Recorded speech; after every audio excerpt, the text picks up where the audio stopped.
The presenting sponsor of Pod Save America is Blue Apron. Not all ingredients are created equal.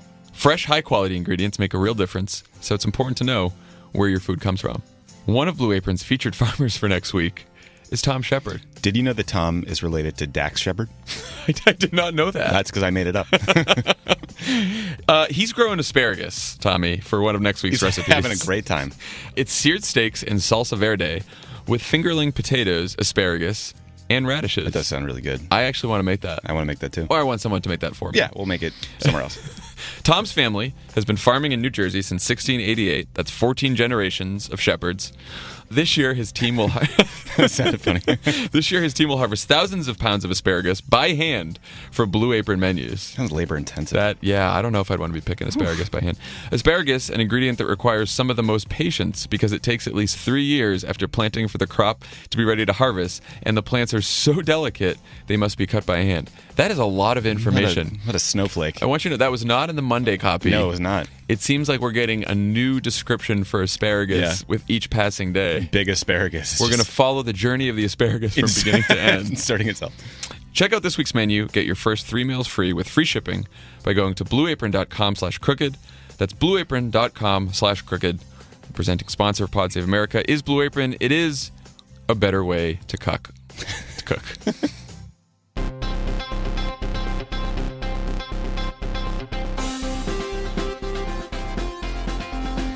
Welcome to Pod Save America. I'm Jon Favreau. I'm Dan Pfeiffer. On the pod today, to help us usher in the end of the planet, former senior advisor to President Obama and one of the chief negotiators of the Paris Climate Agreement, Brian Deese.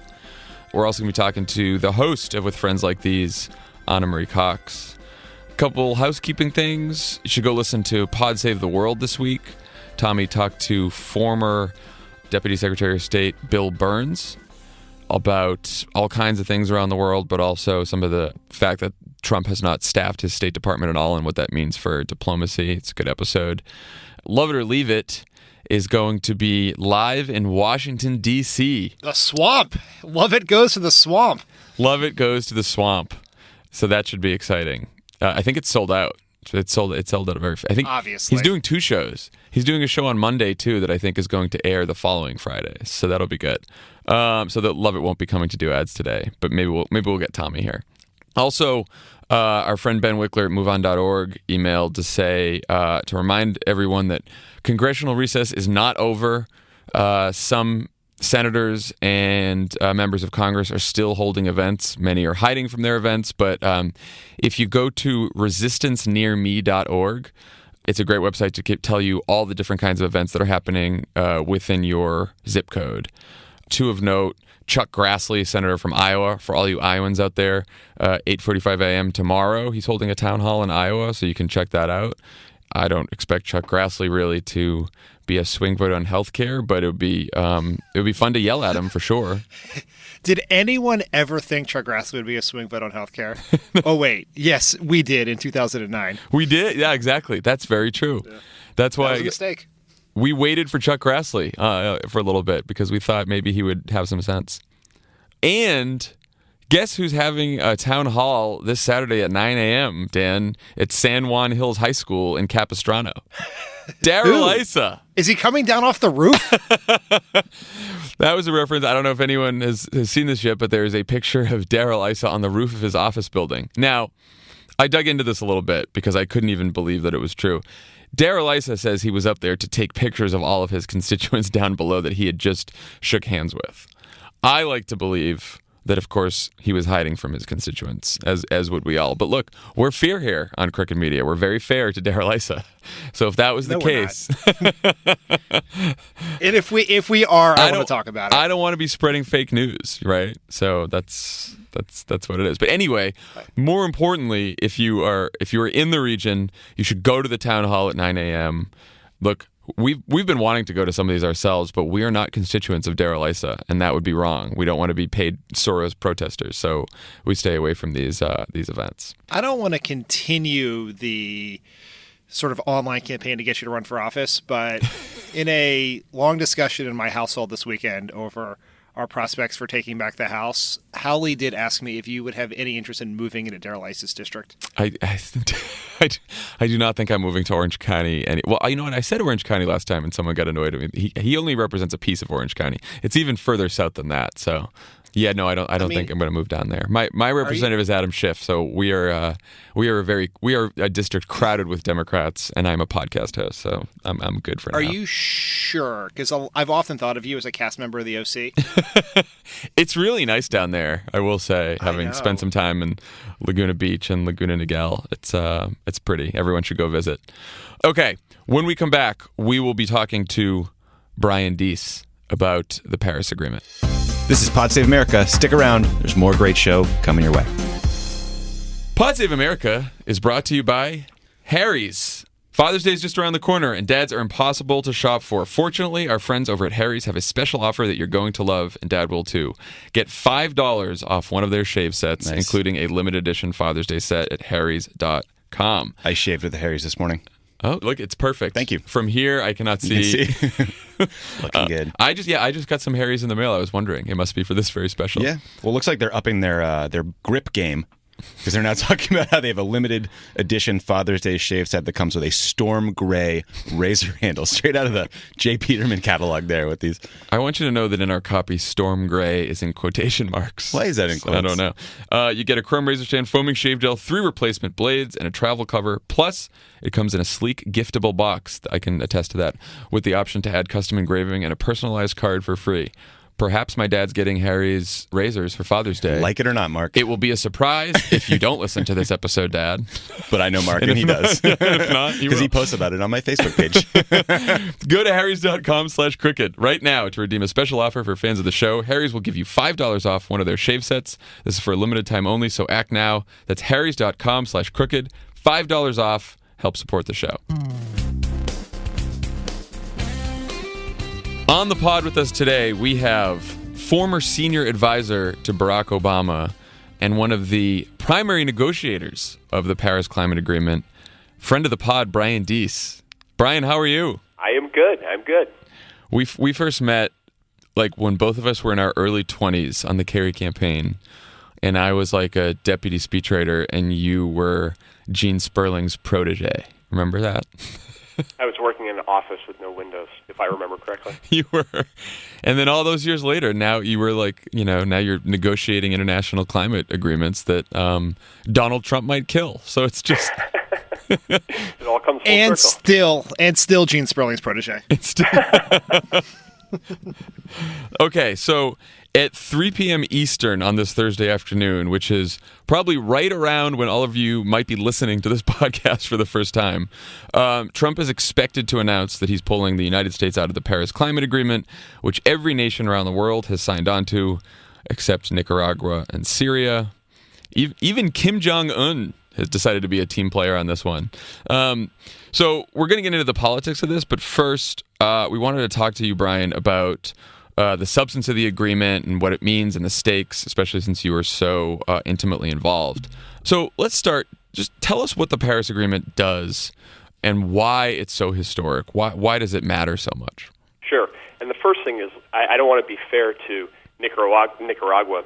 The reason why they didn't join the agreement was because they didn't think it was actually strong enough. They want to do more on climate change. So really it's just us and the Syrians together in the same boat. Ugh. So look, the Paris Agreement in some ways is a very modest agreement. What it basically says is every country around the world develops their own climate targets and their own climate plan, and they put forward that plan, and then they commit to working as part of a global process to submit that plan to independent review and verification, and then they'll update that plan over time. So in one sense, that's very modest. It's not a global supranational government. It doesn't say every country has to reduce their emissions by any particular amount. But on the other hand, it's truly historic because it is the first time in the history of the planet that every country actually came together, got over the sort of existential fights about who is responsible for climate change and who should bear the burden, and said, you know what, we're all going to do what we can, and we're going to work together to try to get it done. How difficult was it to negotiate the agreement? Well, you guys will remember the beginning of the Obama administration was noted by an absolute failure of a climate conference back in 2009 in Copenhagen, where everything seemed to fall apart. And what that exposed was that there was a really giant rift in the world between developing countries on one side that said, you know what, we didn't cause this climate problem, we don't need to do anything about it, and rich countries like the United States on the other side saying politically everybody has to be together. And overcoming that basic disagreement was incredibly complicated, and it required several years of quiet, patient work that led in 2014 to the historic announcement between the U.S. and China, which sort of broke that developed country dichotomy. And then from there, it was just an all-out sprint of about a year to try to get every country on board. And it was like herding cats, but the one good thing is that as a result of that whole process, we really have turned a corner. And that's why you see every other country in the world saying, we're going to move forward on this. Deese, what happens to the agreement if the United States pulls out? I mean, as one of, obviously, the largest, most powerful countries in the world with one of the largest economies, if we're not in, does the whole thing stand still or what? So technically, the agreement continues to go forward. And we see today, almost in a way of trolling Donald Trump, you see the EU and China are putting out statements recommitting to the Paris Agreement. And so, the agreement itself continues to go forward.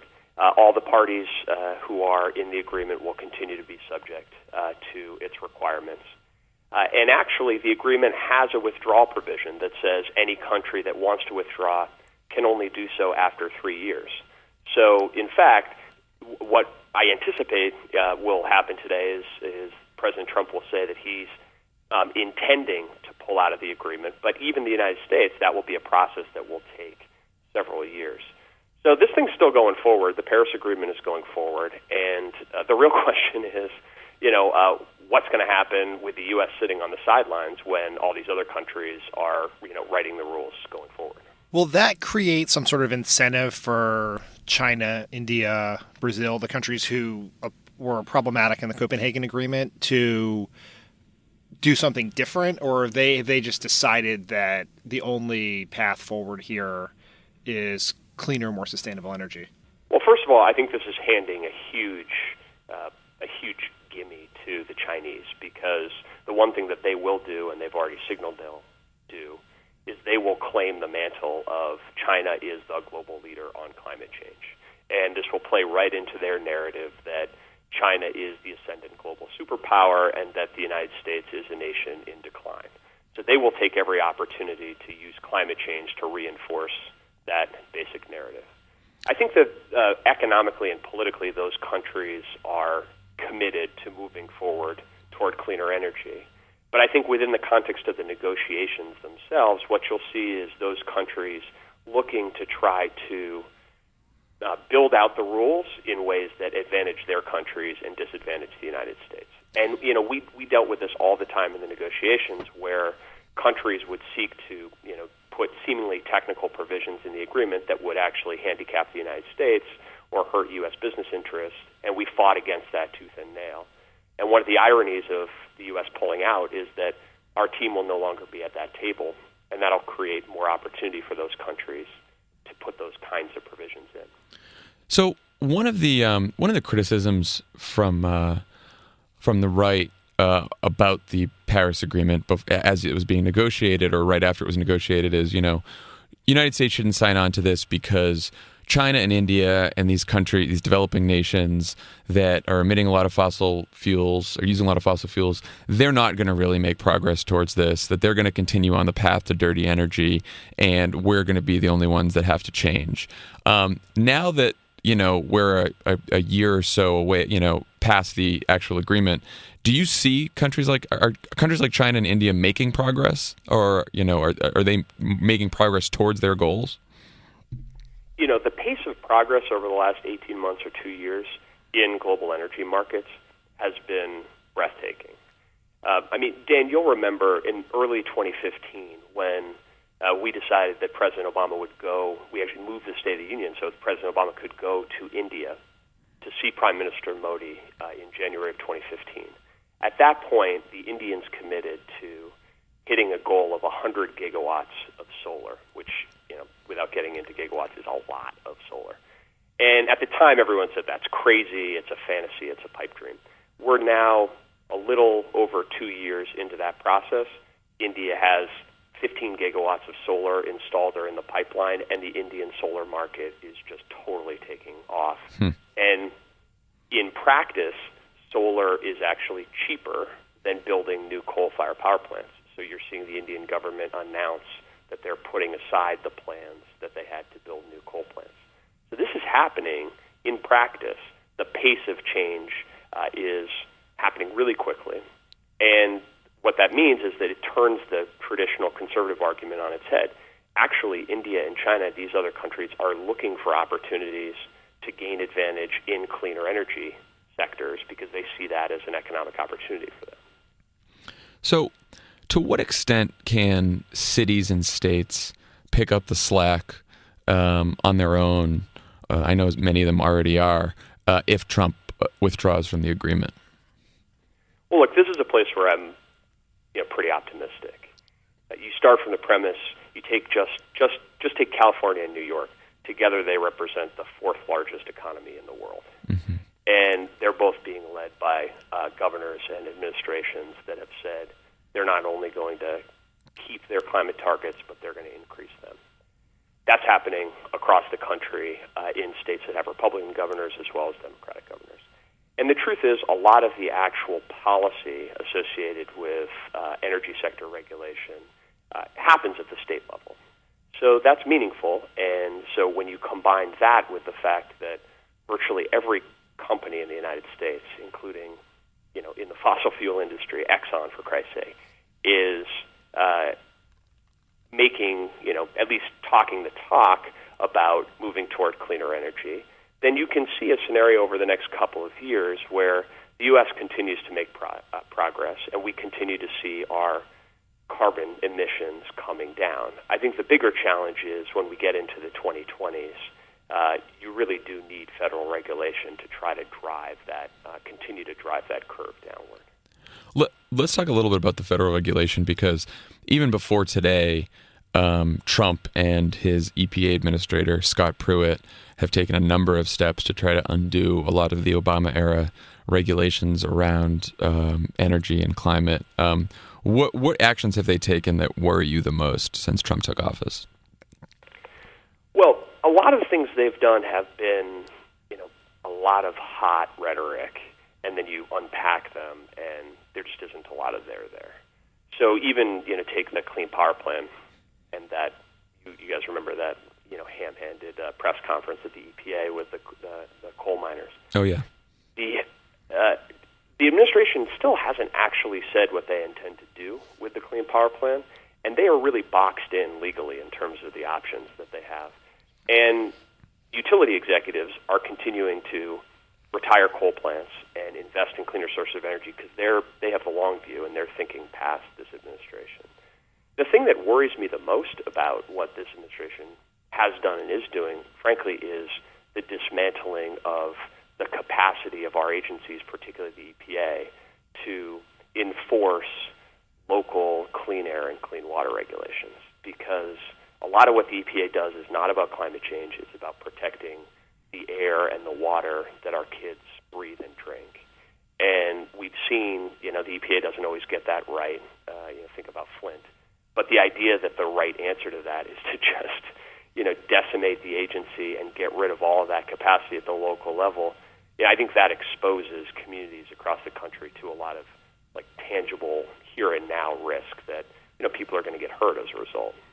Brian, just to sort of take a step back to the state of the planet generally, it seems like Trump pulls out of Paris. It's a 3-year deal. If we are lucky enough to win the White House, the U.S. gets back in. California and New York can do some things to mitigate the damage here. But how much of these 4 and maybe 8 years of, at best, treading water and probably going backwards on climate, is that going to matter? How fucked are we? Yeah, exactly. Look, I think we're more fucked than we think we are. because Great. because what we've seen is that there's a bunch of data out there about how much the global temperatures have gone up, and we had to update that statistic in the State of the Union every year about 10 of the last 11 years, the hottest on record, 11 of the last 12, etc. But the thing that worries me the most is if you look at the activity at the poles, in the North Pole and the South Pole, what you see is that things are accelerating a lot faster than they are on the rest of the planet. So warming at the poles is happening at roughly twice the rate that it is happening elsewhere. And you see things like, in the Antarctic, there's a piece of the Larsen ice shelf that is calving and that is suspected to break off in the near future. And this is like a giant piece. I think that it's like the size of Delaware. And so when things like that start to happen, there aren't that many fixed structures on the planet. There aren't that many of them left. And when we start to break those things, we get to a point where, President Obama used to say, and he used to say publicly and privately, that this issue is unique because there is such a thing as being too late. And, I think we're racing toward that moment. So, on the one hand, I think the path that you just described, Dan, is absolutely right, and we can mitigate the damage over the next couple of years. On the other hand, the one thing we don't have in the fight against climate change is time. So, I think the stakes are pretty high. All right. Thanks, Trump. One more non-climate question for you, since before you were a senior advisor and handling the climate portfolio, you were the deputy director of the Office of Management and Budget, known as the OMB. New OMB director, Mick Mulvaney, yesterday basically said that the days of the CBO have probably come and gone, and that the person in charge of the CBO healthcare modeling is a Hillary Care alum planted by the Dems. Mulvaney also basically said, we'll never default on our debt, and has flirted with attaching spending cuts to the debt ceiling increase. What are your thoughts as you watch Mick Mulvaney sort of at the head of OMB, having been there and dealt with this yourself? And can you talk a little bit about the relationship between the OMB and the CBO and the importance of the CBO, since we throw those acronyms around a lot, but I just want to make sure everyone understands how important these organizations are. Sure. Well, I'd say at the outset, there has never been a clearer argument for why having the CBO matters than this sort of insane diatribe from Mick Mulvaney. The CBO is the congressional scorekeeper, and it operates at the behest of Congress. OMB, the Office of Management and Budget, is the executive branch, so the president's budget office and the president's scorekeeper. And they've operated. There is always a bit of constructive tension between the executive and legislative branch, and that plays out in the context of budget scoring as well. But on the other hand, both OMB and CBO are populated by career officials who are extraordinary professionals and who understand and respect their respective roles in the process. And as a result, there's an extraordinary amount of value in having both of them in the system. Look, the idea that, first of all, the current CBO director was handpicked by the current Donald Trump HHS secretary. So the idea that he's somehow a Democratic plant is ridiculous. And second of all, the whole point of having an independent arbiter around budget issues is so that any particular partisan group can't, distort the process for their own advantage. So, look, I think this is symptomatic of a broader problem where Mulvaney is looking across the government budget and regulatory functions that are there to provide a check and figuring out how to undermine them. But I think this is one where anybody who sees these types of arguments should just think, thank God we have a CBO, and this is why we need to maintain, the degree of independence that it has in the system. Never thought I'd be saying thank God for the CBO, but here we are. When I was at OMB, there were lots of times when I found engagement with CBO frustrating, but that's the system of checks and balances that we have in this right. In our government more generally. We put out a plan. We say it's going to create X amount of jobs or reduce the deficit by this, and CBO says, no, you guys are actually off by this, or you're trying to change this, and that's why they're there. And then you go with their number, and then you don't sort of tell them, you don't say that they were just making it up. Yeah. Oh God. Anyway, Deese, thank you so much for joining us, and I guess scaring us, but also reassuring us that there are cities and states out there that are working pretty hard to fight climate change, and hopefully those efforts continue as we try to elect a new president in the next couple of years. Well, let me leave you with one last hopeful point. Great. If he announces withdrawal, the process is 3 years plus an additional year. That's 4 years. And by just pure stroke of luck, the day that Paris went into effect was November 4th, 2016, which means that the day the United States would withdraw is November 4th, 2020, which happens to be one day after the presidential election in 2020. So that should be a motivating factor for everybody. It should be. Well, great job putting that in the deal, Deese. Brian Deese, thank you for joining the pod, and come back again soon. Thanks. Take care. Don't go anywhere. This is Pod Save America, and there's more on the way. Pod Save America is brought to you by Omaha Steaks. Dads love steak. Trying to find the perfect gift for Father's Day?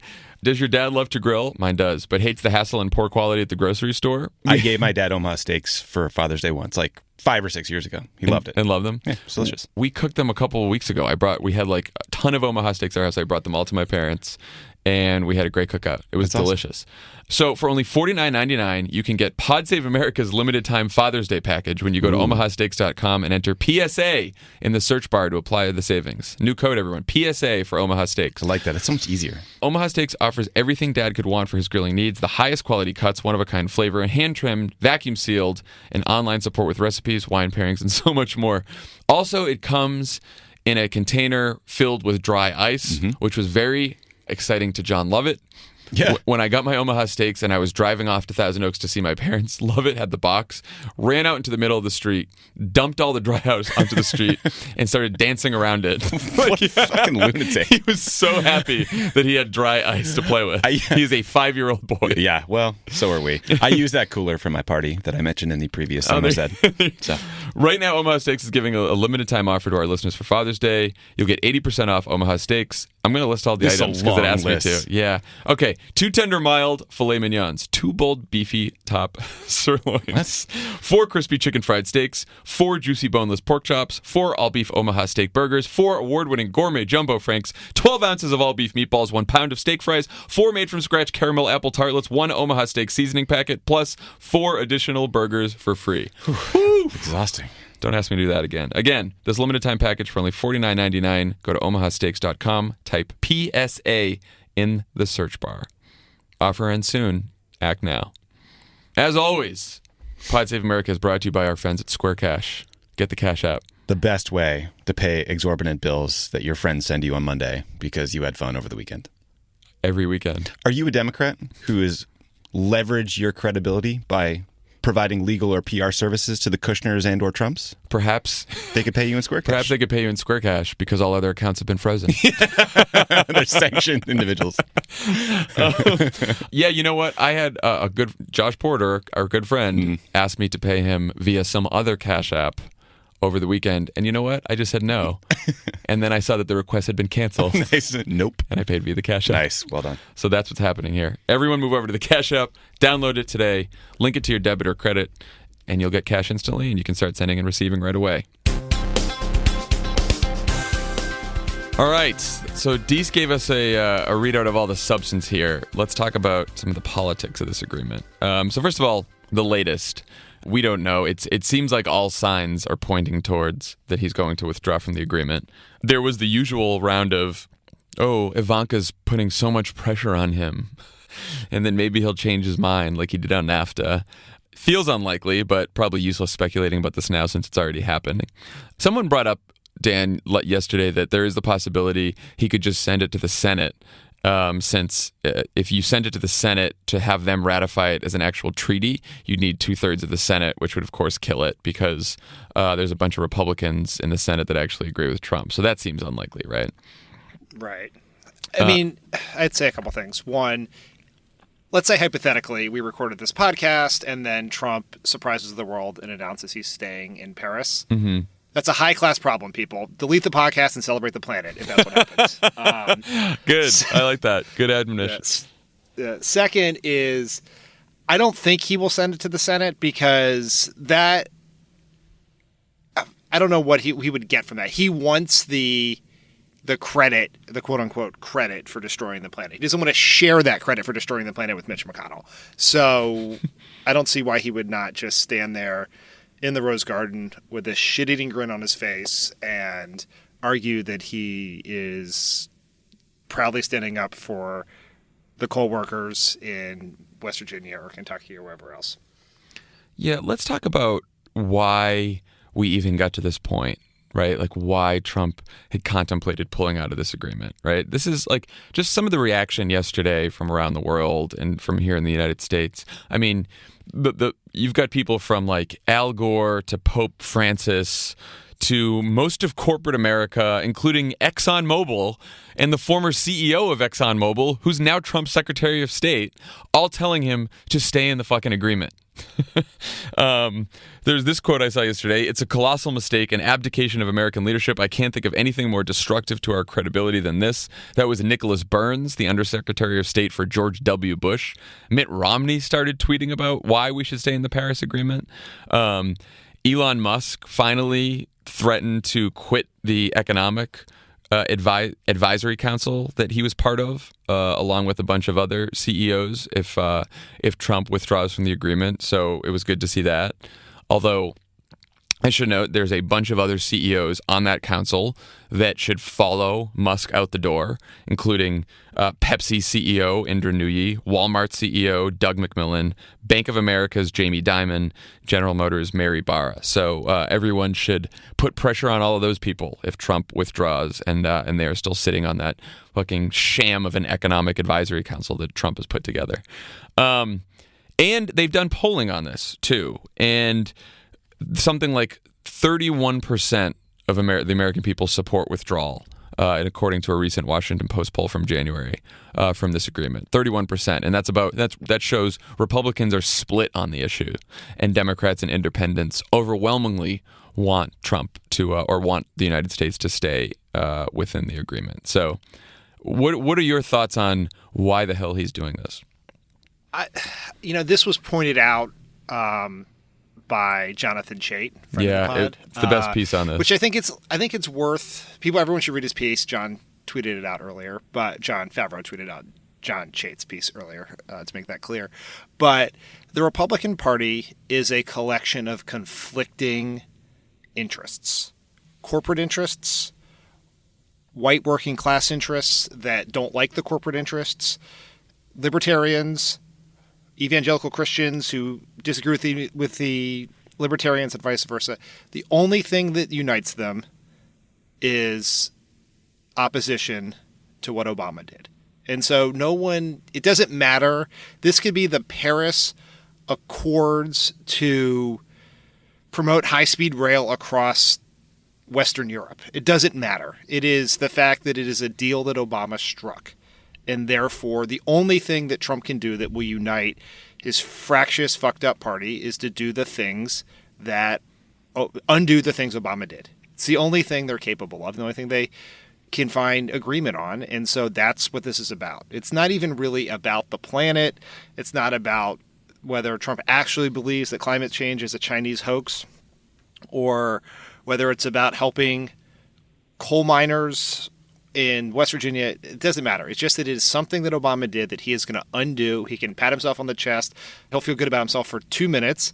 Then he'll go back home. He'll turn on TV. He'll see that he's still under a increasingly aggressive investigation into his collusion with Russia, and he'll tweet crazy things again. It's like a respite from the pain of his daily life as president. And Chait points out, and this is something that's true across the spectrum of issues now, that the Republican elites' reason for being is to piss off Democrats and liberals. That they exist now as a party to troll liberals and to piss them off, and that's it.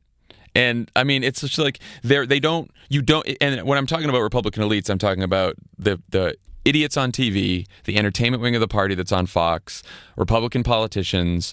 There's a whole bunch of Republican voters out there who, probably very good people and, would like politicians who actually stood up for them and helped them get jobs and lift their wages and get health care and stuff like that.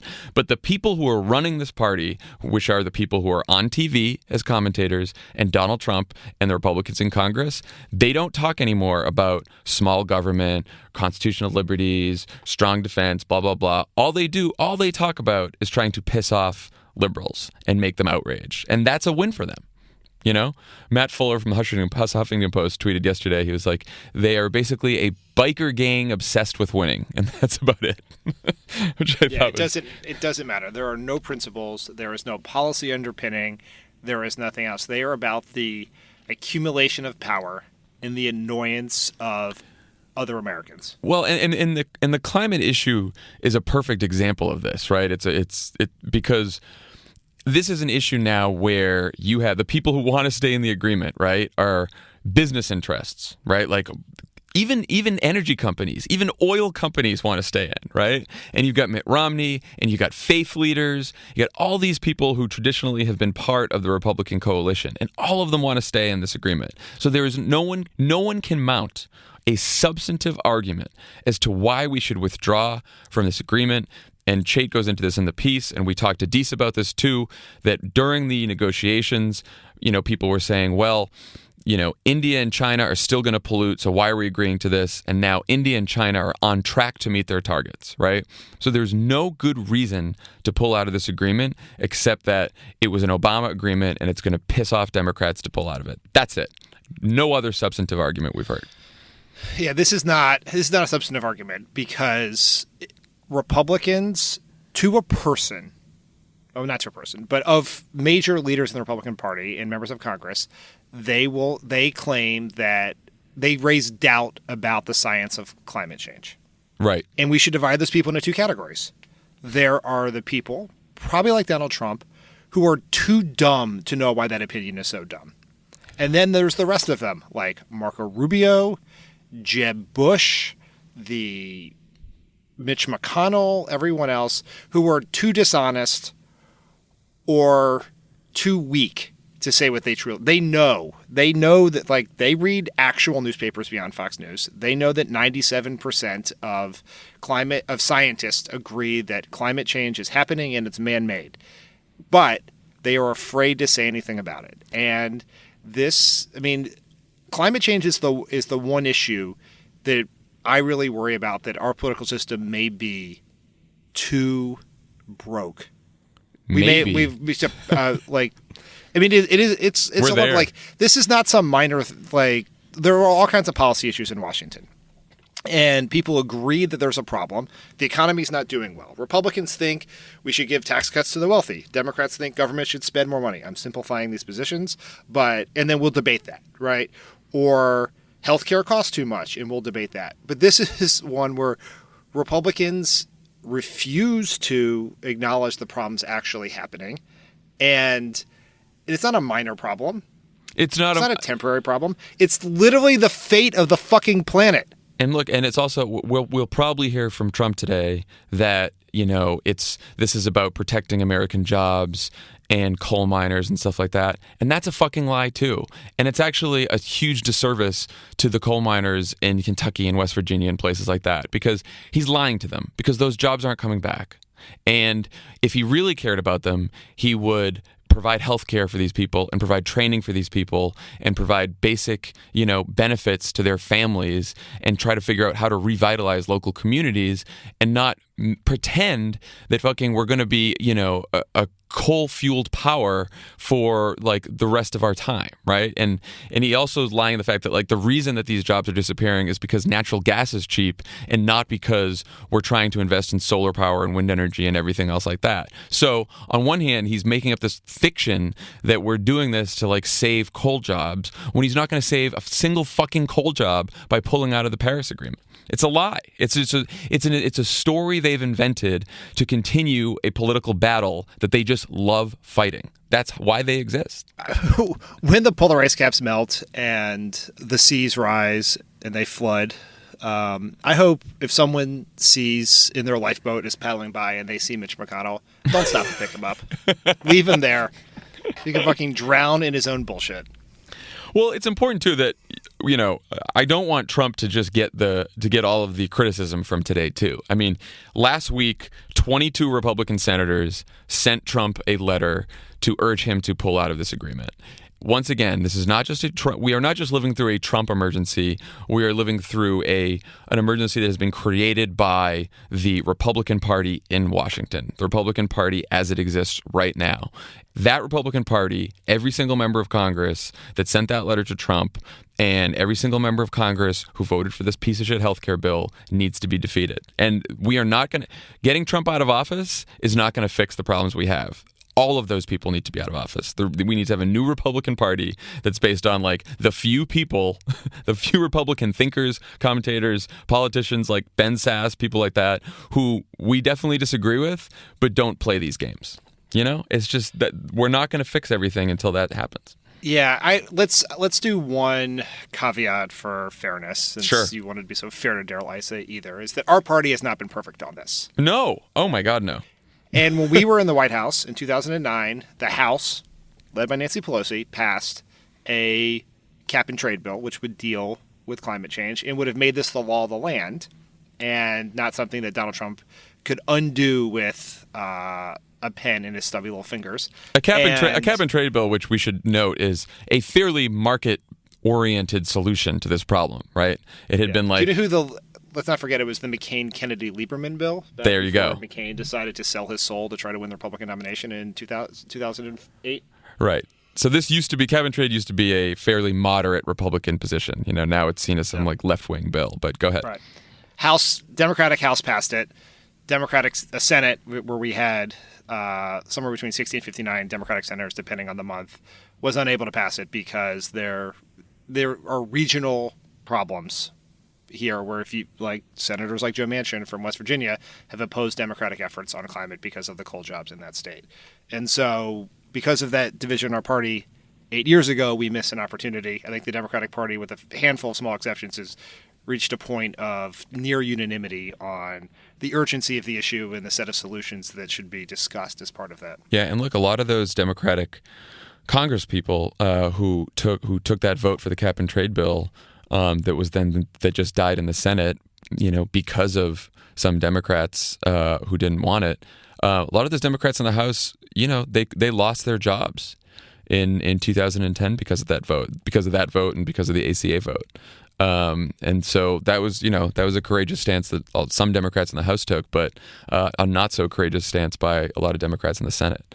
So do you think that Democrats can make this an issue in 2018, 2020 and beyond? Is it too hard to make climate change an issue still, or is there too many regional differences where, it just sounds like we're a bunch of tree-hugging environmentalists, or has the political ground shifted since then and this is an issue we should run on? What do you think about that? I think we have to run on it. I think we should be smart about it and talk about the economic benefits of doing the right thing here and how Trump is costing jobs and ceding the ground to China and all of that. Like you have to make it relevant to people's lives, not just in the decades from now, whether the planet will still be there to live on, which is also important and should be talked about, but what it means for new quality, high-paying jobs. And they're either going to be here or they're going to be in China. And the Trump and Republican path is going to put them in China, not in Michigan, Ohio, Pennsylvania, Wisconsin, California, wherever else. But we also have to run on it because we have to win the national debate on this. People have to care. Yeah. More people care than used to care, but it's still not something that motivates people to vote. And we have to make people understand that if you care about this issue, there are two options. There are Democrats who will do things to save the planet, and there are Republicans who will do things to destroy the planet in service of whatever dumb reason they have. And like that mattered. Like the people, like there was some thought that there was not that big a difference on this issue in the 2016 election, and some number of voters, in some cases a larger number than the Trump's win margin in some swing states, voted for Green Party candidate Jill Stein. And we have real consequences here. If we're going to actually pass the laws necessary to take the steps necessary to deal with climate change, we have to convince people. And the only way to do that is in campaigns. Yeah, and I do think we have to make the whole case. I think, years ago, our party sort of took a shortcut, and we would say, oh, the reason we need to invest in clean energy is because it's going to create millions and millions and millions of new jobs. Everyone's going to be installing solar panels and wind turbines, and it's going to be great. And I actually think, a lot of people don't see that as, that's the answer, right? Like, I think you have to make the case that climate is an issue that affects our national security, that could improve our economy, but that also is critical to the fate of our planet, to the air that our children breathe and the water that they drink, and future generations, whether they're going to survive or not, right? Like, I think you do have to make the whole case here, and you can't just be green jobs, everything's going to be great, because it is a shortcut, right? And it's not the full answer, right? Like, that's not our economy is not just going to be saved by a bunch of green jobs. They're certainly going to produce a lot of jobs, but we need to make the entire case here, the honest, truthful case about why this issue matters, I think. Yeah. Clean air and clean water is an important point. And actually, in the polling that I saw back when I worked on this issue in the White House, was the clean air in particular was the most relevant to people. Right. Okay. We should probably move on to Russia, to the latest on Russia. I'm just glad we didn't have to talk about it first today, but a couple breaking news items that we should chat about here. While we were talking to Deese, I saw that James Comey will be testifying next Thursday, June 8th, at 10 a.m. Eastern Time. So, you know what? We're just gonna have to move this podcast till after the testimony. We're not even gonna play the game anymore. Yeah, I'm for that. I support that. So anyway, Comey's going to testify. So here's my question. If Comey testifies basically and says basically what was in the New York Times story, that that from his memos, he said that Trump basically pressured him to drop the investigation of Michael Flynn. It seems like now you have a former FBI director testifying under oath that the President of the United States intended to obstruct justice. You would think that would be enough to get some proceedings in motion in Congress, but I don't know. Maybe not. Do you think Comey's testimony could change anything? Do you think if Comey went up there and said, yes, Trump did it, Trump colluded, Trump obstructed justice, he's do you think anything will matter from what Comey says? This is sad, but no. Yeah. I mean, this is actually the textbook case of an impeachable offense. This is what caused Richard Nixon to leave office before being impeached, right? It is pressuring someone to stop an investigation into the president and his associates, and then firing the person when they refuse to do that. This is what every student who took, American Government 101 in college, this is what they learn as, this would be an A answer to the midterm question, what's the fastest way to get impeached? It would be this, but it's not going to matter. If James Comey walked up there, proudly reached into his pocket, found emails directly from Trump to Putin saying, hey, thanking him for the win hack. This thing. Right. Thanking him for the hack, and then additional sets of emails from Jared Kushner to Putin's guy saying, please direct your Twitter bots with the Podesta emails to the 3rd District of Wisconsin, the Philly burbs, and somewhere outside of Scranton. No, it wouldn't matter. Well, and we've talked about this before, but that's sort of what impeachment is, right? It's not a bunch of judges trying to interpret some legal statute, right? It is that the judges are members of Congress, right? Like Congress has to judge that something was a high crime and misdemeanor. Therefore, it is always ultimately going to be a political question, right? And so the whole idea of whether there was corrupt intent or not, which is the legal standard for whether you've obstructed justice, is a bit beside the point when the people who are supposed to impeach you or not are members of Congress. And so far, this Congress has not been great on that count. Yeah, this is not an original thought, but Trump has immunity by majority. I would challenge anyone to tell me a crime that Trump could commit that would lead Paul Ryan to start impeachment proceedings against him. Raising taxes? I don't even think that. I really don't. I mean, that's our classic joke. If Trump wanted to expand Obamacare and raise taxes on the wealthy, then Paul Ryan impeach him. No. Paul Ryan no longer even has the moral courage to stand by his one guiding principle, which is tax cuts for the wealthy. He would do whatever Trump says.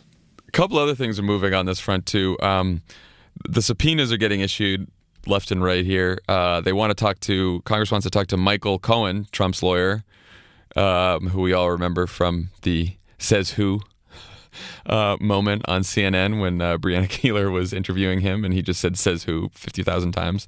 So they want him subpoenaed. He's already refusing to go. They're asking for documents from Michael Flynn. He's apparently giving some documents over.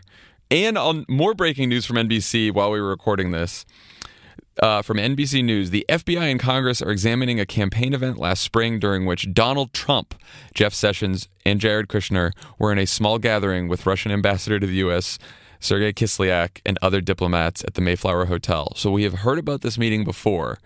And first it was possibly Kushner and Kislyak. Then it was Kushner and Sessions and Kislyak. And now there's a possibility that Trump was in that meeting too. I mean, Jesus Christ.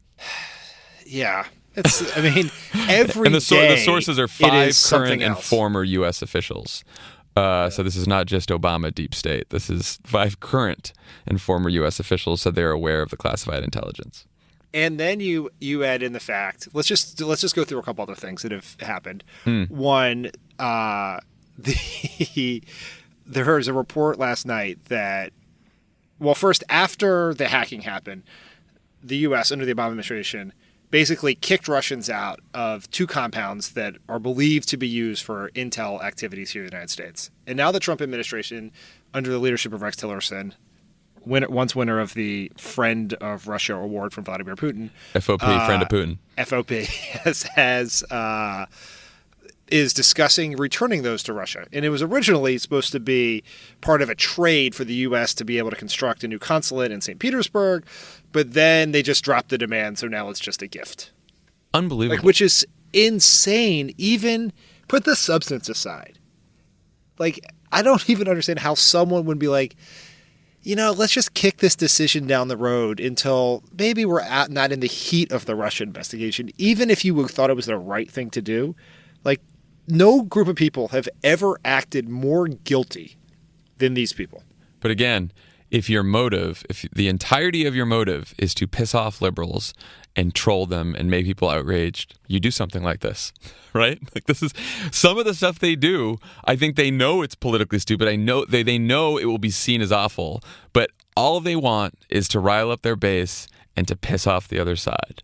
And so they are brazen as possible and saying, sure, this was the punishment for Russians interfering in our election. Here you go. And we know we're under investigation for possible collusion with Russians. Here you go, Russia. Here you go. I don't know. That's the only reason I can think of for doing something like that. But the thing that's so crazy about that is, and this is just the enraging hypocrisy that dominates our landscape, is the main foreign policy critique of President Obama over the 6 years I worked in the White House was he was either too friendly to Russia when Medvedev was in charge, and they opposed the START deal because it was too friendly to Russia. They made fun of Hillary Clinton for handing him a weird reset button for 6 years. And then when Putin invaded Ukraine, the argument was, we were not tough enough in our response. And so a mere 2 years later, the Republican Party's way of trolling Democrats and liberals is to be nice to Putin. It's fucking insane. We live in a world of such through the looking glass absurdity that sometimes we have to like step back because we're just buffeted by it every day. I mean, it's insane. It's not great. Can I talk about Jared Kushner for a second? Because I don't want to miss my chance here. The Time cover boy? Yeah, let's do it. Oh, the good son. But by the way, remember what happened when Bannon was on the cover of Time? That didn't go too well for Bannon. Actually, I'm sorry. It didn't go too well for Bannon for like 2 weeks when there was a bunch of stories about, Bannon falling out of favor and Jared rising, and now we're about to pull out of the Paris Agreement. So I guess Bannon got the last laugh here. Yeah, I mean, well, you're never in that much trouble if the president who's mad at you has the attention span of a 3-year-old that just ate 7 Snickers bars, right? So it's just like, he's mad at you. Oh, look at the shiny thing over there. Now someone else on the Time cover. So, everyone gets their time in the barrel, but Trump's doesn't have the attention span to actually follow through on anything, which is why no one's been fired.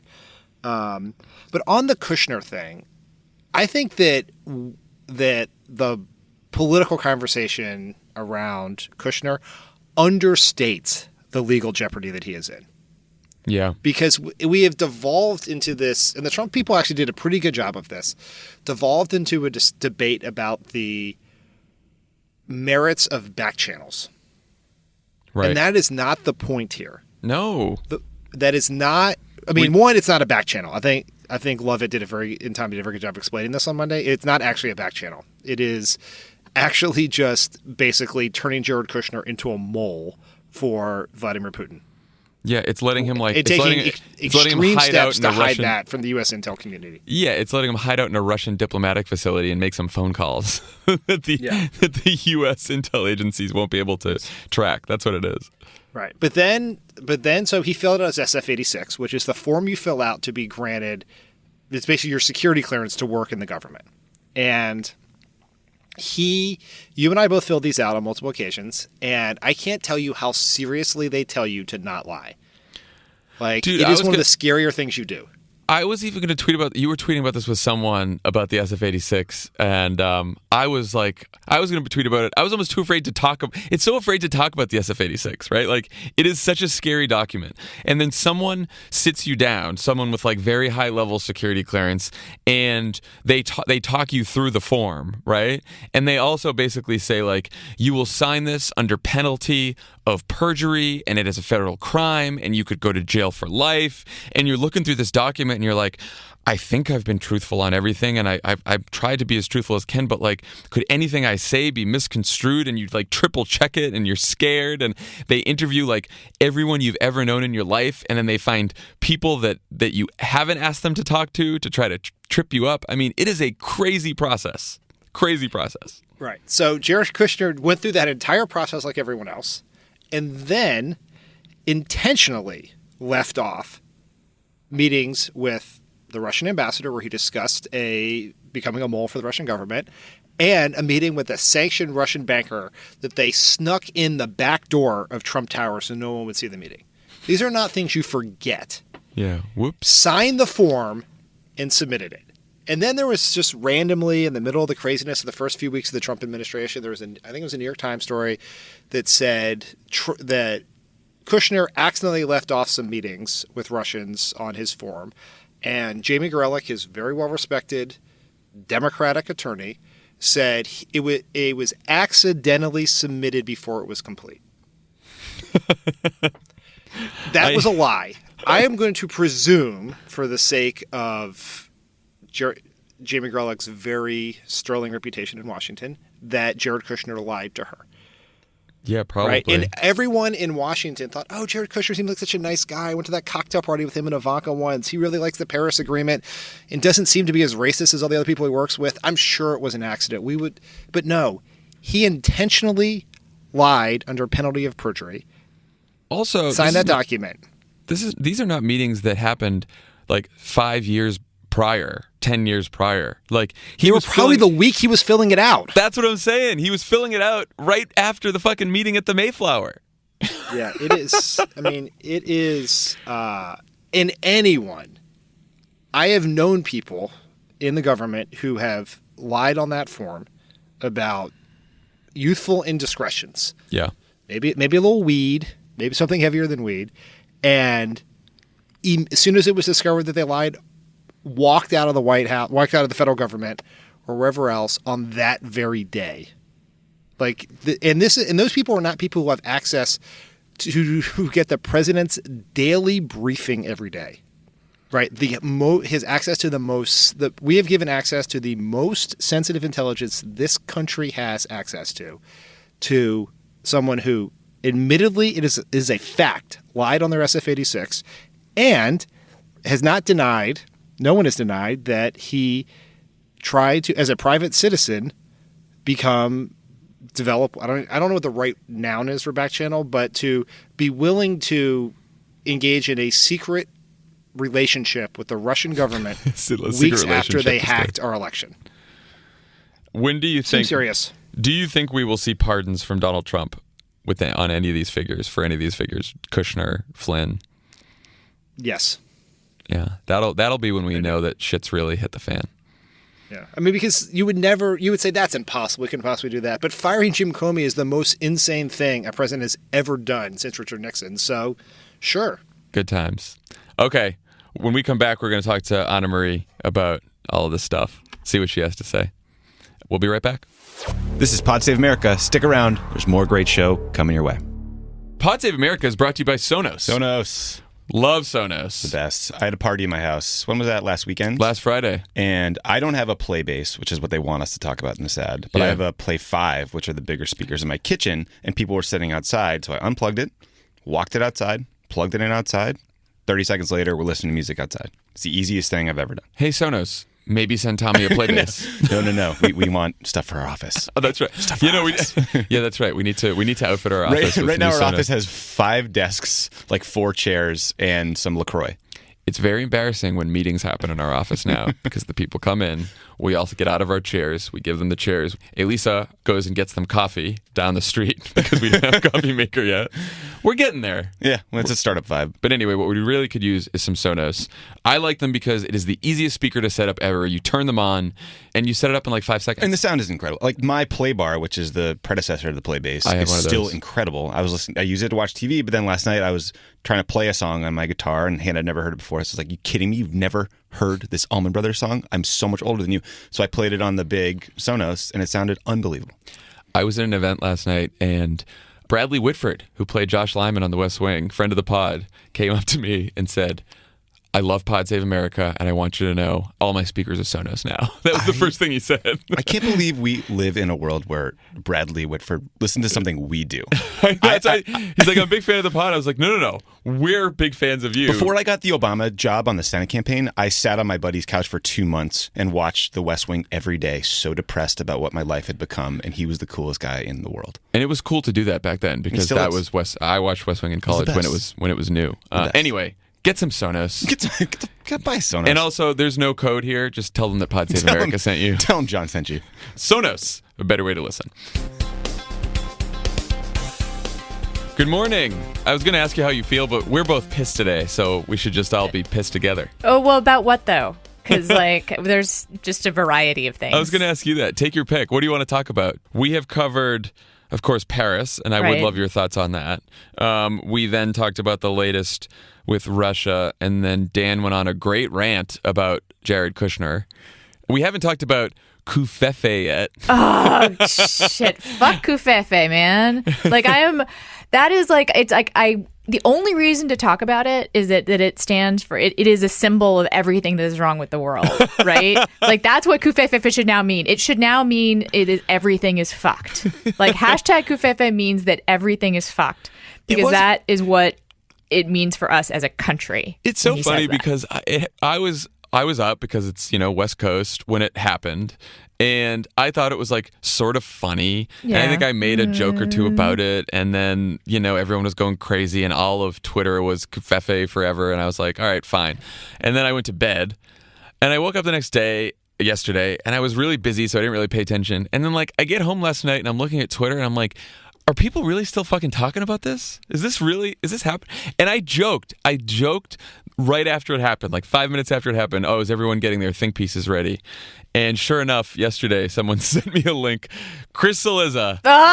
Whole piece about it. Oh, my ears burn. Well, and of course, so he says this whole piece about it. I of course don't read the piece because why the fuck am I going to read a piece about Cuvette? And so I tweet back like, never disappoints, you know? And then I get these long series of tweets from Chris being like, come on, did you even read the piece? Oh man, why are you Cuvette. blasting me? Winners blah, blah, and blah. losers. Did And he I'm do like, winners and losers for Cuvette? I was just like, Chris, I think it was silly. I think writing about it is silly. I think it's silly. I don't care what your piece says. It's fine. I had the similar experience you did, which is I made jokes about it. It was like 9:30 at night our time. It just kind of putts around. I didn't even care the internet went crazy about it because nothing was happening. Right. Then I woke up and I did that thing where I bleary-eyed see what horrible things Trump has done on Twitter, and I saw he made a Covfefe joke of sorts. Right. And yeah. I was like, oh, that's actually like a human-ish thing to do to make fun of himself. And I was like, so that's pretty good. It's over. We'll move on. And then in the briefing, when Sean Spicer was incapable of saying that Trump made a typo, and then Hillary Clinton had to end with that terrible Covfefe tweet at the end of the day. The whole thing fell apart. God, it's just like when will the election be over? I mean, I know I don't like the ending of the election. Like there's a part of me that understands like relitigating it constantly because the ending sucks. But it's over. God damn it. Like I think that there's something going on in like it's either in Hillary's mind or her staff's mind that are like, you know, people said she wasn't authentic enough or funny enough or whatever during the election, and so now she's going to let it loose. But like letting it loose isn't like making fun of Trump in a tweet because he did something that's not really her. You know what I'm saying? People are like, well, that's her. She's tough. Like, no. Like Hillary Clinton's not making Cuvfefe jokes on her own. No, I don't think she is. I don't think. Also, that was like a totally lame Cuvfefe joke too. It was just like it was a Cuvfefe joke made in a lab. You know, like her decisions always are, and so it was just like the same kind of weird, half-heartedly kind of authentic thing that infuriates us about her in the first place. Like I think her real self is pretty nerdy and stiff. Like so, just be that way, right? Just be nerdy and stiff. I like that about her. I'm nerdy and stiff. I don't mind it. You know. Well, I'll say like I read over the weekend that Rebecca Tracer story about Hillary. It's a cover story for New York Magazine. Oh yeah, that's great. And I left that story thinking like, first of all, I was sad. You know, it was just like, it was a tough read. It was sad. It makes you sad about the election all over again. And it did make me feel a lot of like sympathy for Hillary, right? And also thought some of the things she said in that seemed like it was her, right? Yeah. She was, and it's not just her being wonky. She had like a lot of really great insights on the media and Democrats and politics going forward. And she seemed unguarded. And it was, you know, it was a good piece. And, you know, then we get like Covfefe jokes and, you know, more conversations about why she lost and who's at fault, and it seems like we're like destined to relive this every couple weeks. Yeah, what is like totalitarianism is imagine a boot stamping on a human face forever. Like this is our totalitarianism, is like Hillary and Trump baiting each other on Twitter forever, which feels like a human face being stomped by a boot. I was actually going to say like, so the reason why Cuvfefe is so infuriating is there is other stuff to talk about. You guys talked about the birth control waiver? No, yet? we did not. Good call. Let's talk about that. That's something I wish Hillary was talking about, right? Right. Which is that, so Vox had a scoop, Sarah Cliff, who's amazing, and everyone should follow her work on ACA and ACA all the time. She found out, or she saw the draft of a Health and Human Services memo, you know, rule change that would allow any company to opt out of covering birth control. Any company, not just for like moral reasons or not just, you know, companies that somehow like have a interest, a religious interest, but allow anyone to do it, which is just like, yeah, it sucks. You know, I mean, like we have the lowest abortion rate, like I think ever right now. Like it's been continuing on a downward trend for many years. You guys, I don't know if you guys heard the Ben Howe episode that we did. We were, yes. Right. So, you know, Ben actually, I think, said something I wish other conservatives would hear and understand, which is that the proper pro-life position is free government paid for birth control for every woman who wants it.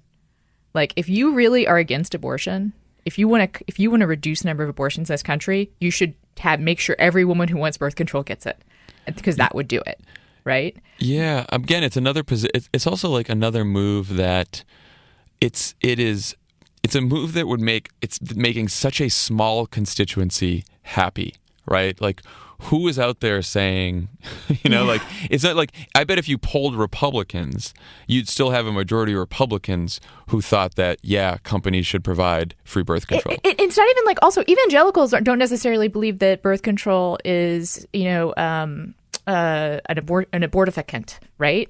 Like, that's actually a small minority, even of like people who are Christian pro-lifers who think that birth control is a problem. So you're like, what they like about that kind of policy is the idea behind it, which is the idea of theocracy, Right. Like, they're not even personally necessarily like opposed to birth control, right? Like, evangelicals use birth control, believe it or not, like a lot of people do. And that is also infuriating. It's a small, it affects everyone, not just women. It affects everyone. And it only makes a small constituency happy. And and it's also reminds us all that, like, we did get President Pence too. There's not like, we have like the absolute worst of all possible worlds in this presidency. Like, we have an embarrassing buffoon in the front and a hypocritical, gleeful theocrat in the back. Like, there's no haircut that makes sense. Stuck in the middle with both of them. That's right.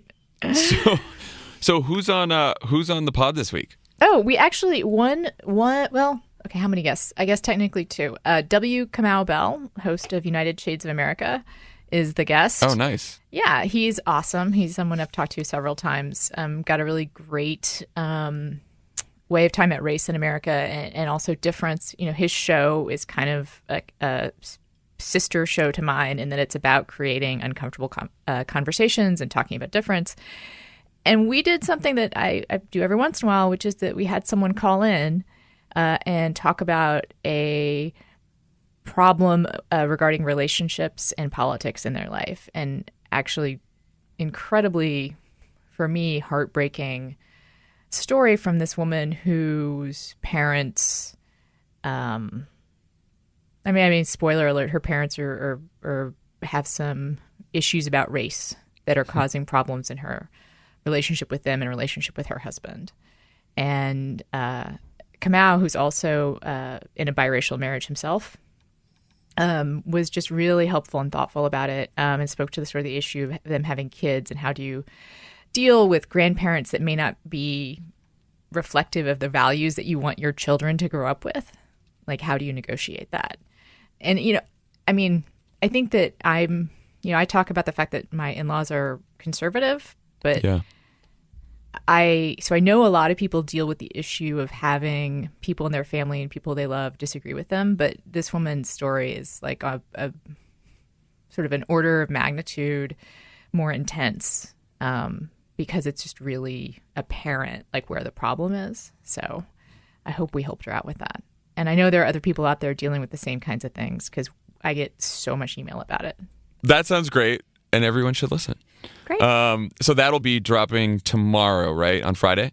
Yep, tomorrow. Outstanding. All right. With friends like these, everyone go download the latest episode and subscribe. And rate and review. Yeah, we need to get back to rating and reviewing in the iTunes store. We started with that, and it always helps.